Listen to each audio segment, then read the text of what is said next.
here's what I want you to think about marketing yourself. Okay, first let me ask, how many of you, when it comes to marketing and sales, it makes you nervous? Like to talk about yourself, to market yourself, to have people buy your stuff, to brag on your expertise, to let people know how you can help them.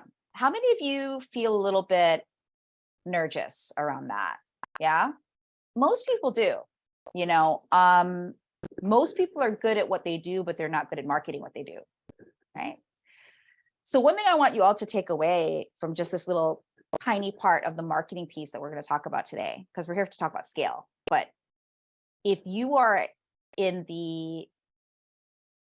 if you're making less than $1 million a year, and that's a very general thing, okay, first of all, I just want you to know, then where you need to scale is your marketing.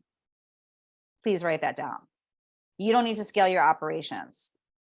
That's actually like the easy thing, okay? Because it's, even if you hate being organized, funny thing is, like, visionaries need to be organized, but they're the most unorganized people. You know what I mean? Like me too. I can't stand disorganization, ask Sarah, but I am like a hot whole mess, right? When it comes to like me doing it myself. And so if you're under $1 million, you need marketing. That's the truth. I want somebody to fight me on that.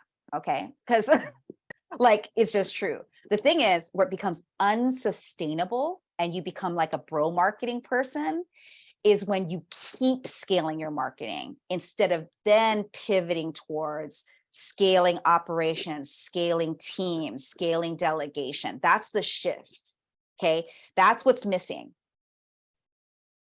We're talking about whole scale. I'm talking about scaling your life, your business. Marketing is an unavoidable hard thing, okay, in the beginning of your business. So the other thing I want you to hear is that manipulative marketing is okay. You're probably like, what? That's crazy, Jen. Guys, marketing is manipulation. That's why it's so powerful. Even if you're an ethical marketer, aka we call them ethical messengers, you're trying to manipulate the way a person sees you or your business or both, right? Now, what's wrong is if it's deceptive. We have to understand deceptive is different than manipulative. I have these 7 things. I'll go through them really quick. Bread and circus means, best way to do that is like the metaphor of Rome. Everybody knows Rome. Everybody knows the Colosseum in Rome, right?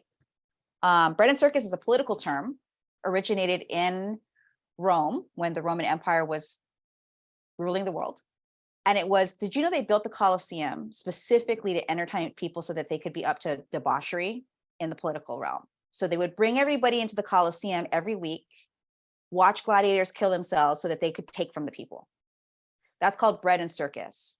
And in the United States, bread and circus was the #1 thing marketed to get a certain number 45 elected. It was all bread and circus, okay? Number 2, claims not receipts. So they're claiming to have all these results. They're claiming that our thing creates this thing, but they have 0 receipts to show for it. But we believe them because the copywriting was good, right? The next is window shade. And what I mean by that is like, this is kind of I call it like, it's a form of gaslighting you online, right? It's like, oh, you know, you're doing that, but you shouldn't be, like, you should be doing this over here. Okay, that's window shade. Corner paint is when you do marketing such that you put them in a corner that they can't get out of. You help them create, like, they're stuck. And therefore, because they're stuck there, they're in this vicious, insane cycle of having to keep buying from you.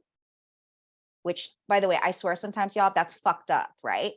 When like you're in that corner. And also, you know what? Also, ladies and gents who are listening and non-binary royalty who are here, I will tell you that part of what a lot of us have done is we've built ourselves a gilded cage, right? Even our life is a gilded cage. Sometimes I'm like, oh, I live in the Bay Area. It's expensive here. Like, I got to pay this mortgage. Like, why not go live in Kansas? And then I'm like, I don't want to live in Kansas. No offense, Kansas people. I just don't want to live in Kansas, right? So I know that sometimes I have to make trade-offs that I actually don't want to do because I want to live here. And that's the decision. So that's what corner paint means. And I'm trying to get it so that we all don't build ourselves gilded bird cages.